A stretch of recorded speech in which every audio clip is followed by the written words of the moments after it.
Welcome back to another episode of the Resellers Mindset Podcast. My name is Mike, also known as the Used Book Guy on YouTube, along with my friend and fellow full-time reseller, Johnny B. We help people start and grow their reselling businesses from the ground up. We also have a weekly Zoom call and private Discord for all YouTube members. Head on over to youtube.com/usedbookguy to join the channel and gain access to the full-length podcast, Zoom call, and private Discord today. Let's get into this week's episode. What is up, everybody? Welcome in another episode of Resellers Mindset Podcast. Mike here alongside Johnny B, full-time eBay over there, full-time Amazon right here. Today's topic is going to be a fun one. The future of eBay. Where do we think eBay's going? Just kind of our insights, right? And listen, I just said I'm a full-time Amazon seller, right? So I'm going to have a lot more hot takes, I think, in comparison to Johnny over here when it comes to the future of eBay. But I'll start it out here to make your life a little bit easy. Usually I make you start out, but I'm going to start out here. eBay and the Veros and brands not allowing you to sell items. If you're an Amazon seller, you are well aware of everything being basically behind a gate, they call it. You have to buy 10 things from a supplier, submit an invoice to get ungated if you want to sell Disney, if you want to sell Lego. I think eBay is moving in that direction slowly but surely, and I think a lot of its sellers are not happy with that. Give me your take on that. I agree. I think eBay is a much harder game than it was even 3 years ago.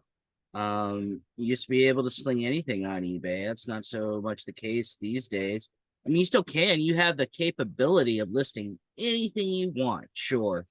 But will it sell? That's the only question that really matters. Will it sell? And then the other follow-up that is when it will sell. So a little thing on Amazon relatability there is Amazon has a sales score rank and then a generic book rank, right?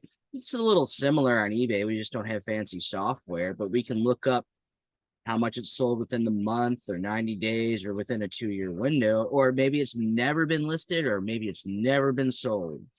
I think eBay is not for your casual grandma anymore. If you want to make some real money. Now, can casual grandma still come up there and list her garage sale leftovers? Sure. Will she make a balloon amount of money? No, she will not. I'm sorry. Do you think eBay is going to change the interface ever? Like, I'm talking like a full overhaul, like things look different.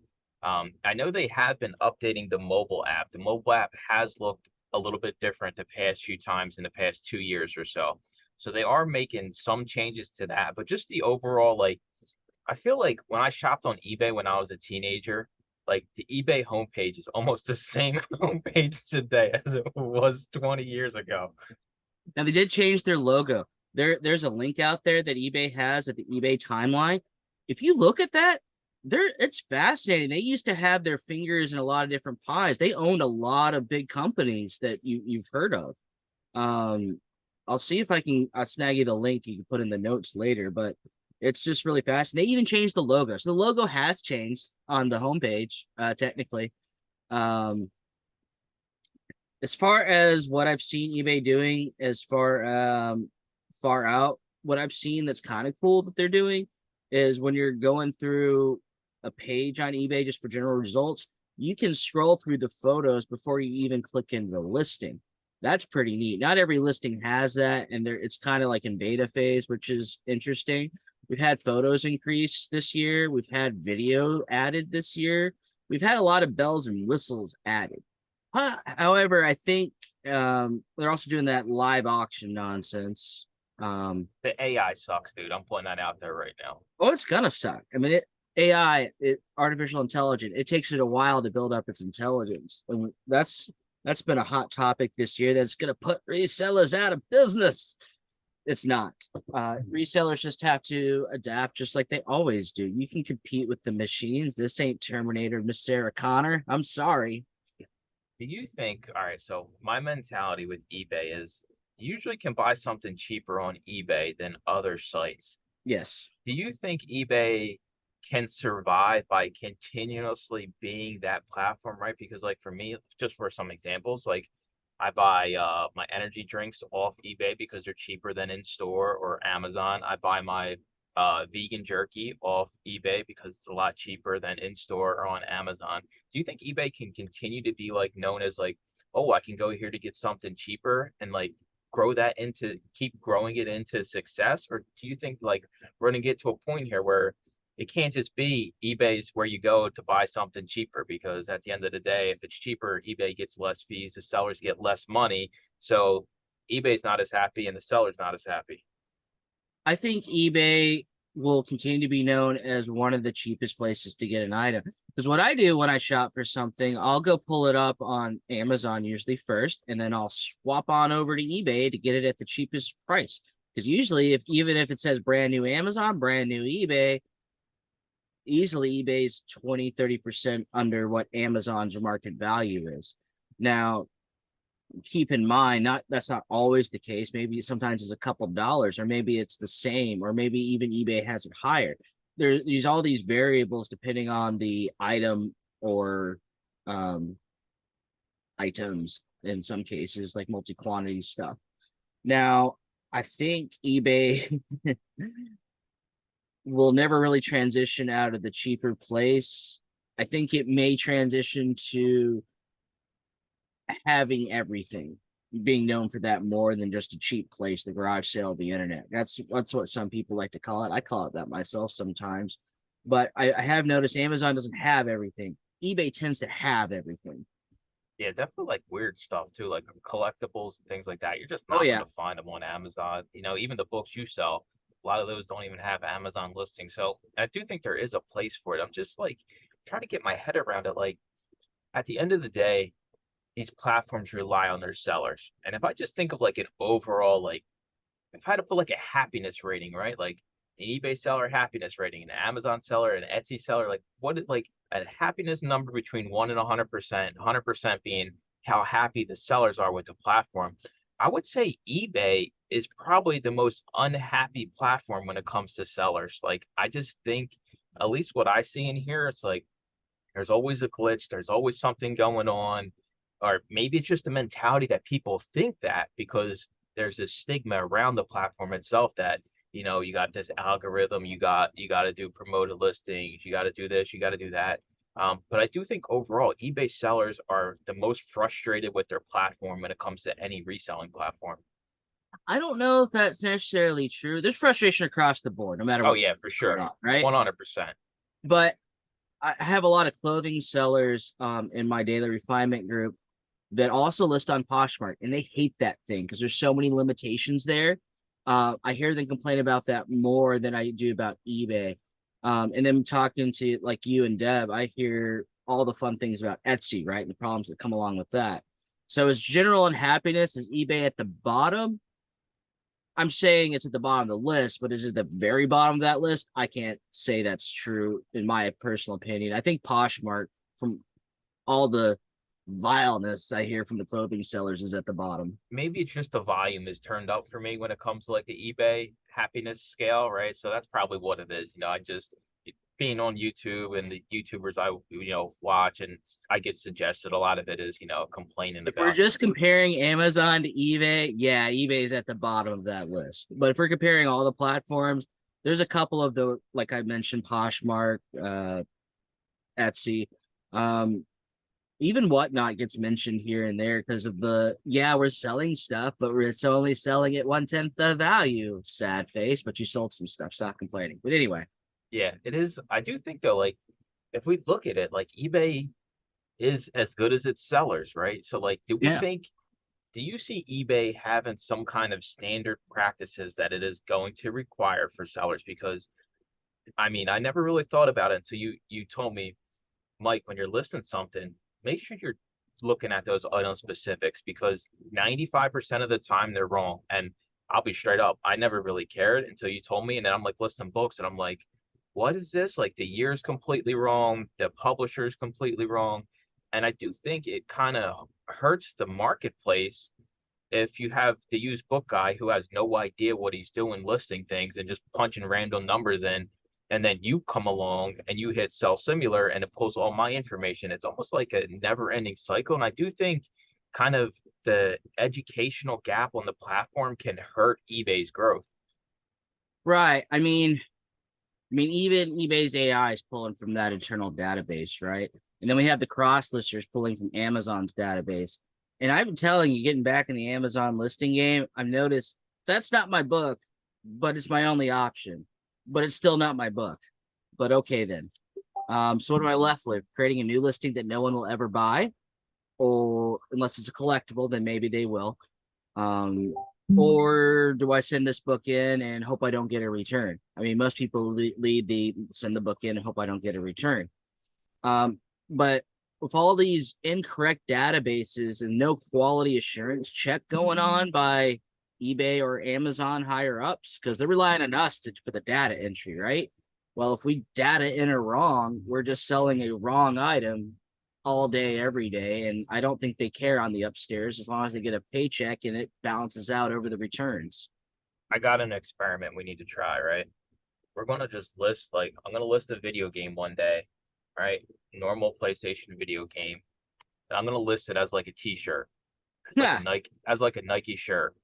And the title, the only thing it'll be is the brand will be, you know, Nike and things like that. Is there any kind of system that you know of? Because you're more involved over in the Daily Refinement Group. Is there any kind of system in place where it almost scans everything that's being listed? And if there's a huge, misconception here, like a video game listed as a t-shirt, like it automatically flags that because on Amazon, when you go to create a listing, they have a list of requirements. You can't just be like, okay, you can't just throw this out there with, a picture of yourself flexing. That's not going to work. But I'm curious, is there anything on eBay that exists like that? I don't think so. I mean, you can upload the photos. They're going to see it's a video game. You can put in the title that's a video game. We're still on a t-shirt listing, right? Yeah. Um, I think that, and then I'm not sure on the required, because there's required and there's extra item specifics, right? I'm not sure you'll be able to fill in the required on the clothing, but beyond that, if you're able to fill in all of those, you can submit it, and you're selling a video game as a t-shirt essentially. Crazy to me, man. It's just like there's plenty of great eBay sellers out there with huge stores that do it correctly. But then I also think about like for every one Johnny Tech Commonwealth picker, there's like how many, used book guys that have no idea what we're doing and we just hit sell similar, right? It's like it creates almost like this melting pot of the best and the worst. And I think, it's tough to kind of intertwine and kind of look at from the customer's perspective. And maybe that's why, a lot of the noise comes from the eBay side is because if you're not doing your listing correctly from beginning to end, then it's never going to get seen. It's never, and it shouldn't get seen, honestly, right? If you're selling a video game as a t-shirt, it should never even show up in the search results. And I do think it's like, you got to balance it out here, right? Because eBay requires its sellers to, carry the platform. Yeah. So do you put standards in and say, hey, here goes your requirements when submitting a listing? We have this, maybe this is something in the future, right? Where they have this almost bot that runs through the listings. And if it sees a video game listed as a t-shirt, it flags that listing. But until that time comes, they're kind of stuck in the middle where are we going to piss everybody off and do more requirements, or are we just kind of going to let it ride? It's interesting you say that. I think it's going to be the latter there. And because we've talked about bigger sellers and we looked at their negative feedback, we've also done experiments with bigger sellers, ordered 6 of the same product, the same condition, and have it arrive in all kinds of, well, this is a better copy than I ordered, but this is also a worse copy than I ordered. They were all the same condition, right? By the bigger sellers, because they're a bigger operation. They do things very quickly, and there's a margin of error, but it's a large number when you're a gigantic store.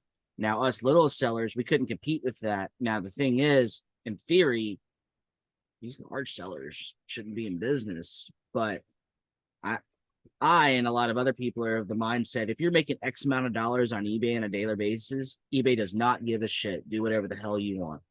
But you got to be at that way gigantic level in order for them not to care. I never really thought about that. You kind of open my eyes up to like, you can go buy something that's good condition, right? A lot of these huge sellers use stock photos, Hmm. and you could get a book. I personally have had to buy books to complete sets to sell, and it says good condition. It's a stock photo. It's an old paperback, kind of like the stuff you sell. And I'm just crossing my fingers that this thing doesn't show up like, completely soaked. And you don't know what you're going to get, but there's really no quality control. And I think about if somebody goes on the eBay and buys something, from you and says it's good condition, you're using a stock photo, they get it. Now they got to deal with the headache of the whole return process. This is where I think maybe they could do something better. I know everybody out there is the scammers, Mike. I'm going to get scammed, the return scams. Well, I'm here to tell you, it's at the end of the day, if there's no customers for eBay, you ain't got no business no more, Chiefs out here. Matter, yeah. I'm just saying, I think returns should be approved across the board. You can drag me out and beat me up in the parking lot if you want about it, but I just see the power that Amazon has by approving a return regardless of whether it's wrong, right, new, used, anything like that. And yeah, for sellers, it sucks, but you have a business and you should be able to understand your return rates, how much returns are costing you, what products are getting returned, so you kind of can adjust your business. So I think if eBay went to the, hey, you don't get to choose your refund policy anymore, they would see a huge uptick in customers. And yes, we probably would see a small uptick in returns. And sure, there's always scammers, but if you treat it like a business, then the refunds shouldn't matter to you. You should be understanding your business numbers on the back. Uh, Listen, I'm saying it here, eBay, free refunds for everybody. Well, two things here. Like, even on Amazon, we know lots of people sell things at new. We know it's not new, right? Yep. It's not.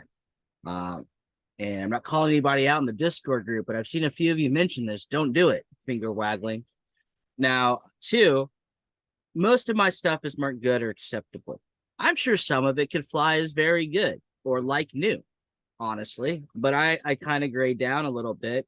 And those that have been to my call, eBay call, and have known me a while in the Mike's group know that I'm very, very detailed with my condition notes. So even if I'm wrong, it should be acceptable. All the flaws are right there. I spelled everything out for you. Or let's say, hey, it's an acceptable book. This is really good technically, but all the flaws are there. So I don't think the words good or acceptable matter as much to, at least to my customers, because everything that's wrong is right beside that acceptable or good. Honestly, you know what you're getting. All right, I got another hot take coming in here. All right, if eBay, in the way it is today, should not allow stock photos. Oh, geez, man, you're shutting down half of eBay right there. Listen, if eBay is the platform it says it is, where sellers are selling the exact items they have, right? This Yeah. isn't Amazon. They're trying to differentiate themselves. Why do we allow stock photos, especially for used items? But yet again, they would need some kind of software to detect, hey, this is a stock photo, right? Because there's no way they could actually manage all of the listings being uploaded on a daily basis. But I'm just saying, another hot take. If eBay is going to be the platform where Johnny B can go in there and sell his items, then you should have to have actual pictures of those items if they want to go that route. I'm going to hot take you back with Amazon here. What if Amazon, still one listing, right? But depending who's got the buy box for the day, they have to have their own photos for their item. Ooh. It would make sense. It would make 100% sense, and I wouldn't care. But at the end of the day, you go buy something on Amazon, all I got to do is hit two buttons to return it, drop it All off at right. UPS. I got my money back. I don't have to call Johnny B up on the phone and be like, "Yo, dude, you sold me some crappy book. You said it was good. This thing, your cat peed on this book. Like, I want my money back." And Johnny B's like, I don't even have a cat, bro. You're not getting your money back. And then the person's got to call eBay.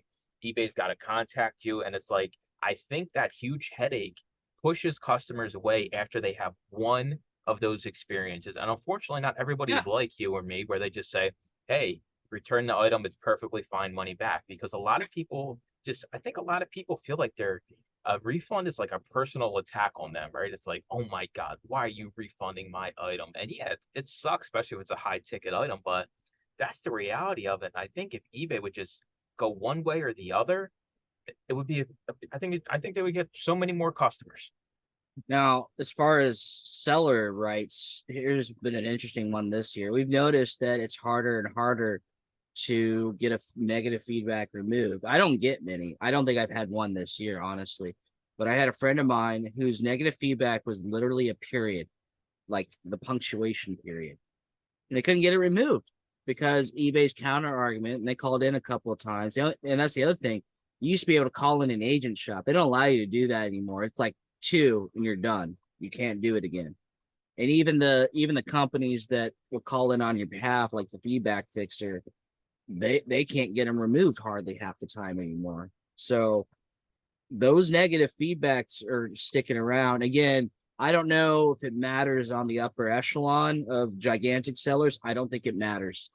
But for smaller people, it matters very much, because what's the first thing if you're an active eBay shopper you look when you're looking at a new seller? You want to know if you're going to get scammed or not, so you go look at their feedback. It's one of the first things you do if you're an active eBay shopper and you're shopping at a new place. I got a crazy idea I'm going to throw out there. I just came up with this idea.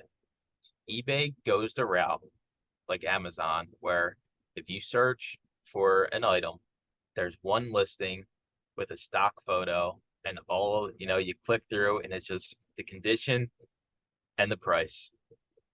It'd be a beautiful day. My work day would be done in like an hour or two. I think what the problem is with eBay is that it's so like one day the seesaw is this way, one day the seesaw is that way. They make a change, the seesaw goes this way. They make another change. I think if they just like said, all right, this is who we're going to be, and just embrace it, right? This is the platform we want to be. This is the sellers we kind of expect to be. These are the customers we want to have.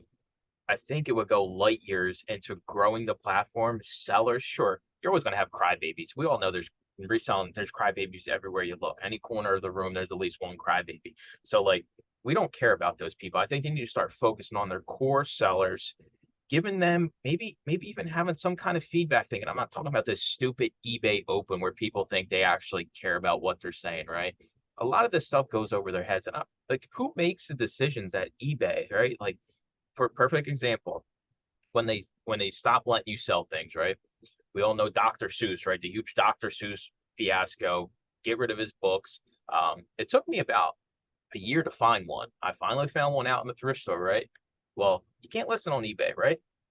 I understand the thought process behind when there's controversial things going on, but like, Johnny, is there one guy up at eBay that makes a decision on whether or not a specific item can be listed on the platform, right? I just feel like there's no like, hey, what do we think about this, right? What do we think about this as a company, as a community? Is it a step in the right direction? Or is it Johnny B up in his, ivory tower with a yes or no button, right? And like, Johnny, we got one coming in for you. He takes a look, and then you can't listen on eBay.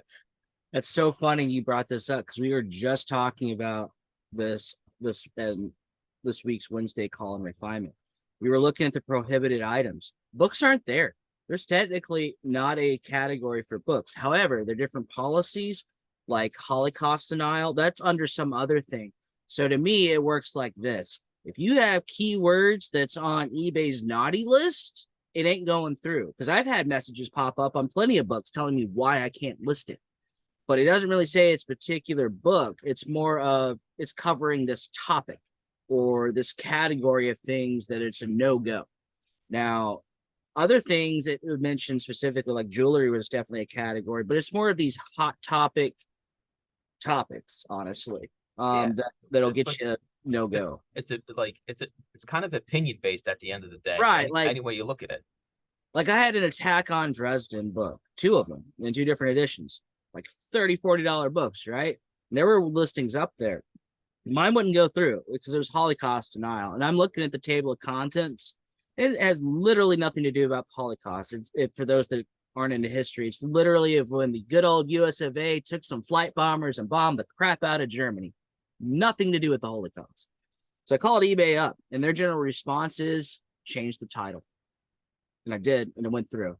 That's all I did. So it's like they almost have a list of words that automatically flag in the system.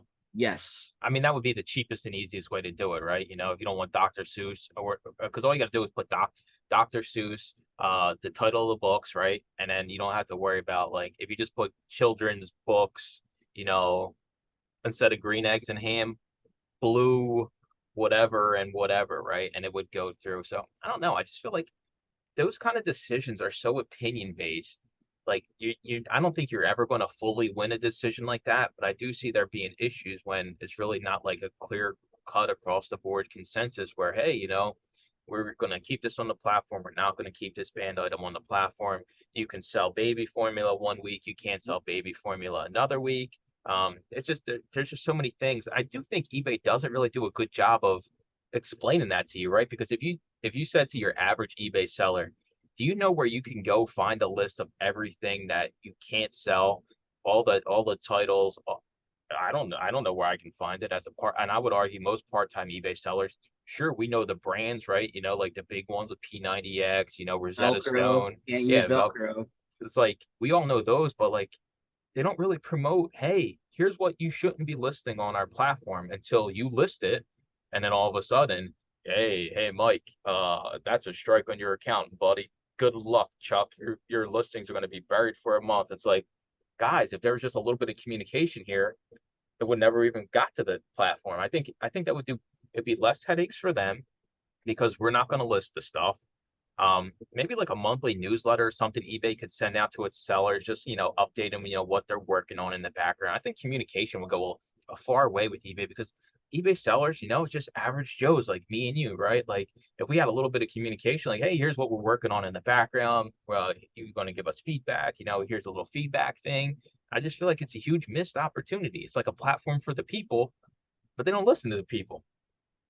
Right. Now looking through this, there were some funny, obvious ones. Can't sell human body parts apparently on eBay. Now, I get why they made this rule. People dig up like mummy type stuff and tried to sell it, but I bet you there was some other things that we won't go into trying to be sold on eBay. Can't sell grenades and mines on eBay for obvious reasons, but apparently you can sell C4 books because I sold one the other day. Anyway, it was listed on as a cookbook. Amusing. eBay, again, I think it's just a big list of keywords and terms, or they caught something that somebody phoned in about eBay and that had to go upstairs, like grenades. I'm sure some jerk off once upon a time tried to sell a legit grenade on eBay. And maybe they did sell it, and eBay's like, yeah, maybe we shouldn't be allowing this, which is a good call. But it's keyword based, right? Yeah. What do you want? What do you want to see from eBay in the next year to make it, I don't know, just for you to, just for your happiness level to go up with eBay? What do you want to see from eBay in the next year? Something they can't give me, but I'll go ahead and say it. I want full transparency on what the numbers actually mean, like promoted listings. I do it because it's a requirement in my field these days. And I noticed what happened. I know Max is not a fan of promoted listing, and I agree with him. It's horrible. I hate it. Um, but so let's say I have 10%. Okay, so you're spending 10% of my advertising money to go out and advertise my product. Who the heck are you showing this to? You showing grandma who doesn't read, or are you showing the active book reader who's actually interested in the topic my book's about? I have no idea who they're showing this item to. But yet I'm paying a fee to eBay for them to advertise on my behalf. I want to know who the heck they're advertising it to. Should I be giving you 10% of my money if you're just going to show it off to Billy the dyslexic who can't even read? That does me no good, eBay. None at all. That is a really valid point, and I'm gonna because Deb experiences this with Etsy, and I will say this: Shopify allows you to track your traffic down to the demographic, the city they're in, the age, the sex of this person. Like it allows you to track everything. But Etsy's the same way. You get an offsite ad, you don't know where they click. Google.com. How do I even know that, first off, that it's going to the right person? Or second off, that it was even purchased through the actual promoted listing? That's There's the no other thing. I don't know if it is or not. I mean, it tells me when a sell is sold through promoted listing, but was it really? Was it really?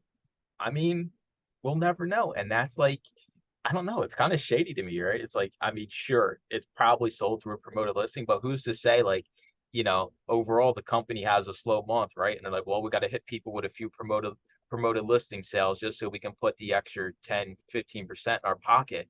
There has to be transparency with things like this. If you can track it, why can't I see it from the person that's paying for it, right? Because at the end of the day, you are literally paying for it. You're paying for your item to be boosted.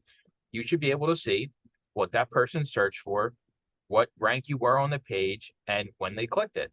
Right. I mean, you just said it right there. If I can know what they typed in, I could do a better listing. It would make me a better seller. But I'm up to a guessing game. I'm all alone. Now, there's other booksellers and we talk, but it would be helpful to know our user base I to think, sell to. yeah, I think it would benefit promoted listings overall. I think more people would use it more if they seen that, hey, okay, I'm promoting this Dracula book, and somebody searched horror books, and my Dracula book popped up because my promoted listing was at 10%, right? All of a sudden, you start seeing the actual attainable of what's going on in the back end for what you're paying for, and you're like, all right, this makes sense. It's working the way it should, right? Because we don't know right now, right? We think it works the way it should, but there's no actual like physical proof. Now, we did an experiment. We looked at Stephen King's It, and we saw things in there with just 2 letters, It, had sold, multiple of them. Not the word Stephen King, not the word that even that it was a darn book in there. And then we did it again out for another couple books that are a little less known. Sure, like, okay, it's a popular book. It's just going to sell because of the name, right? So title structure, does that matter as much as people think? No. However, I make it a little easier on my like 10% of customers to come to my store. They know they can search by genre and author and by title and by not topic, what's it called? Type of book format, paperback, hardback, whatever, at my store. That's the reason I have my title structure the way it is. Now, does it matter as far as what sells or in what order? I'm sure to some extent it does, but looking at solds on things, how much it matters, I don't think it matters as much as people think it does. That's like being pumped out on the internet. Like it must be this regimented this way. I don't think that's necessarily true. I think you may have better placement, or you may have, like we were just talking about, how are customers searching? I think that matters the most. If you make your title how a customer searches, of course you're going to sell it faster. What about if eBay standardized how you had to have your title structure? That would be very interesting. I think I would like that, honestly, personally. And everybody's on the same page, both seller and customer. It would, the customers would be more happy because if they're searching Stephen King, right, that's what's going to pop up. Maybe it's the title, the author, the title, and then maybe the year of your book or edition. But like maybe just 1 or 2 main requirements would go a long way because everybody would search and everybody would see, they don't see Stephen It King, they don't see Stephen the It King. Like it just kind of it's structured. Right. And you could, and all those buzzwords would go out of there: new, signed, and shrink, rare, vintage, Fire all emoji. the fire emojis, man. Double fire emojis. I think if I ever got into eBay heavily, I would just put a fire emoji in all my titles so people would know, hey, it's the used book guy, right? There's a fire It's your emoji. brand. Yeah. You Yeah. could Yeah. just search fire emoji in the eBay thing and all my stuff will pop up because I'm the only person doing it. Now, some of the old eBay sellers, if you've been on there for a while, you have a little banner beside your listings. You can't get this today. It's just if you've been on eBay since the beginning of time. So some of the bigger media sellers that are still around, I know who they are instantly because they got a darn banner beside their eBay listing. Same for uniform background. You can notice instantly the same bookseller because they use the same background typically. Me, I've gone through 3 or 4 backgrounds, but most of mine are recognizable. Does the ease of use for eBay when it comes to sellers, does that hurt or benefit the platform? The fact that somebody could round up stuff in their garage today and list it on the platform, not ever having listed anything on the platform. Does eBay have like listing tutorial videos, or does everybody just have to search out daily refinement and like that's like their unpaid eBay, crash course? It's a hard question to answer. Yes, they're out there, but they're out of date. You're better off going to what do I need to do today, like the refinement route, honestly. And even then, you have to then go, like for me, I'd have to go to the media call, like, okay, how do I list media, guys? Um, and then you're going to get all kinds of different answers because the way I list is a lot different than the way Jared lists. And the way me and Jared list is a lot different than, let's say, Brad would list, or new guy who just joined who's doing, or Mel back from Burnout. Everybody lists differently based off what they do and how they want things to be sold, essentially. Like me, I catered mine to the 10% guys who are actually going to go to my store. I have everything they need to know item specific wise, usually in the title in 80 characters. Um, Now Jared just kind of does it the way he does because his is more. I sell old stuff. He sells newer stuff, I guess is the best way to put it. So he caters toward that audience. I just went on the eBay's website here, and I went to their help section, and I went to create a listing, right? So like first time, how to I put in the box how to create a listing. Um, it's just a text document, and I don't think that's So it's enough not in going to today's help world. you. It's not going to help you. It does look like a lot of the stuff is just it's all text like eBay has in the help section. There's really no like. And I think It about may it. tell you what a field means because when I looked at eBay fields the first time, like, what's this mean? I don't understand. What's this mean? It's got drop downs. Okay, I can kind of figure out what it's trying to want me to put in here. I got a crazy take here, another crazy take. I think if they leverage some of the bigger eBay sellers, supporters that are on YouTube, that are on social media, and kind of maybe, it's like if they paid you to do a course on how to properly list a book, shoot a 3-minute video of you doing a listing beginning to end and having that available for new sellers. I think that would go light years because they can promote, hey, we have videos, anything you want to list. You want to learn how to list license plates, you want to learn how to list that, and you have people that are proven. I'm not saying, Joe Blow. We're not getting anybody. I'm getting top of the top people that promote the platform, sell on the platform heavily. Have these people, real life people. We don't want people in suits, right? We want, dudes wearing Ninja Turtle shirts, stuff like that. We want these types of people because that's their seller base. Um, and that's what we want. I think it would go so far if they just started connecting with the community that they have. And it's like, it's like eBay sellers are the plague. We don't want to deal with them. We don't want to hear from them. Besides this one time a year, we have this event and we make it seem like, hey, we're going to do all these things, and then none of it comes to fruition. Now, eBay does have a YouTube channel. However, if you go to that YouTube channel, it's whatever eBay's into at the time. And I think right now it's just a bunch of shoe stuff. I'm not a shoe seller. I would much prefer a general how to do eBay versus a specific thing that I don't care about. I don't care about shoes. Sorry if you're a shoe seller listening to this, but I don't care. I'm a book seller. Tell me how to do books or tell me how to do eBay properly to get more sales with my books. Even though it may not be book specific, if it helps me generate more sales or do my eBay listings better to then cause an effect result to that, that would be great. But no, I'm relying on third party things like, which is not a bad thing, but I have groups like your group, the refinement group, or personal contacts I made in the industry that aren't in any group.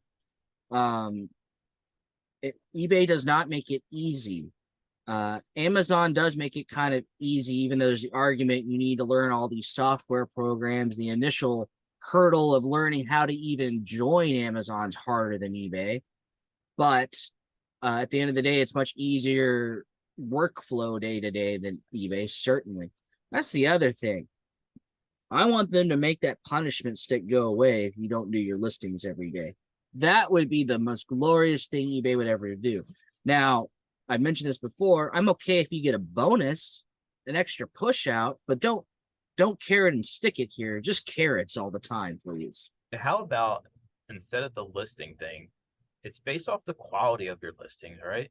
If Right. if I'm listing, 50 crappy items every day with one picture, no descriptions, that should be penalized versus somebody like myself who does one listing a week, but that listing has 12 photos of the book, has a description, all the item specifics. I don't think that person should get penalized just because they can't get on every day. I think the person that's listing the garbage on the platform should be the one penalized, even though it's every single day. Who cares? It's trash can listings. Your customers don't want to see this nonsense. And it's like, it's kind of backwards thinking, I guess. Right. Or maybe it's a certain dollar amount you're listing a day before they even launch your listings. That would be cool to see because that would eliminate a lot of the, excluding auctions. I'm talking about buy it now. That would eliminate a lot of these dollar buy it nows, which What are about bare minimum. transparency across the board with the daily listing stuff, right? So maybe it's something where they come out with this piece of paper, some kind of document, say, hey, if you list every day, you can expect to see an increase of 20%. If you do listings the correct way with at least 8 photos of your item, you're going to see an increase of 25%. Like if it was just something that was it's just like you don't know what's going on, right? It's just like, hey, I'm going to counter that where I disagree, and here's why.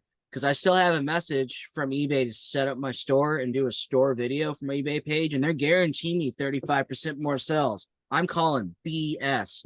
Nobody who shops at eBay wants to see me or my bookstore on a video on my store page. Go to hell, eBay. That's a lie. pay someone on Fiverr, dude. No, I mean, I could, I need to do it. I just haven't, but I find it hilarious that they're promising me like 35% more sales if I do this. I don't believe it. You don't know. Maybe you should try No, it. I do know because other people have done the video and they didn't see that increase at all. That's like, I'm not doing it then.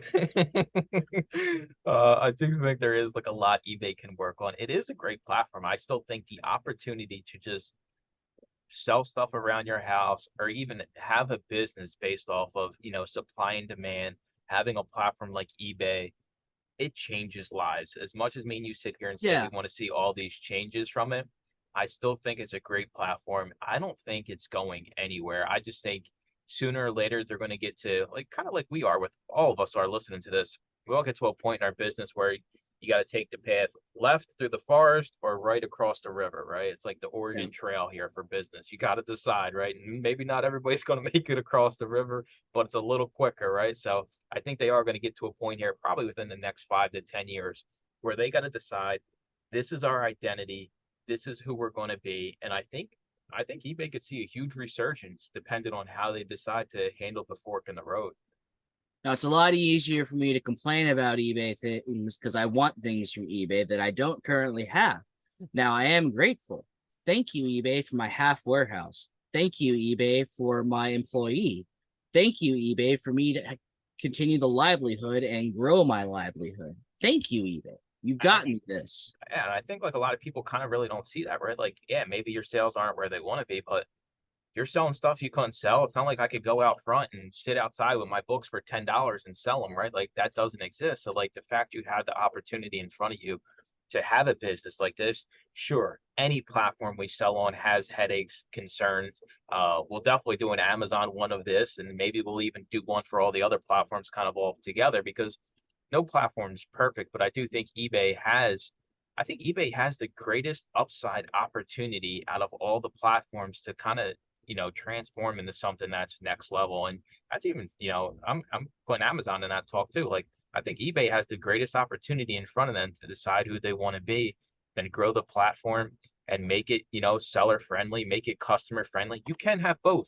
You don't have to be a platform that hates sellers or a platform that hates customers. You can be both, right? And it kind of, I think that kind of, when I think about that, I think about Etsy when it first started, right? It was handmade products, Johnny B's, making stuff with his hands, and the person buying it appreciates it because they knew, hey, Johnny B made this himself.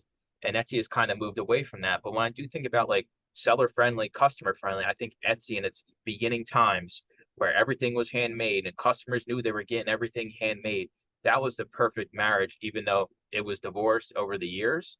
I do think there is that medium can still be found. It doesn't exist on Amazon. I'll tell you that right now. Sellers hate Amazon. Customers love Amazon. It's just, that's just the way it is. So they don't even have it close to being down over there. But I do think eBay can make steps in the right direction. What do you think about eBay kind of like coming to a fork in the road where they're going to have to go left or right? Do you think they're just going to continually just walk straight in a straight line? Or do you think they're going to get to a point where they either make this decision or make this decision? I believe I'm going to get a little bit political here is we need a stable CEO at eBay. We're on number 11 or 12 now, and eBay is only 20 years old. So if you do some math, that's every couple of years we get a new guy who gets to run the show or the circus, however you want to look at it. So we get somebody who knows what they're doing with the clear-cut direction, and eBay sticks with that. And I get it. You have stockholders to account to. They are a public traded company. If they're not happy, usually top guy gets axed, new guy comes in. It's like, okay, what can you do? You got about 2 years to do it. It's like your first 100 days in office, right? See what you can do.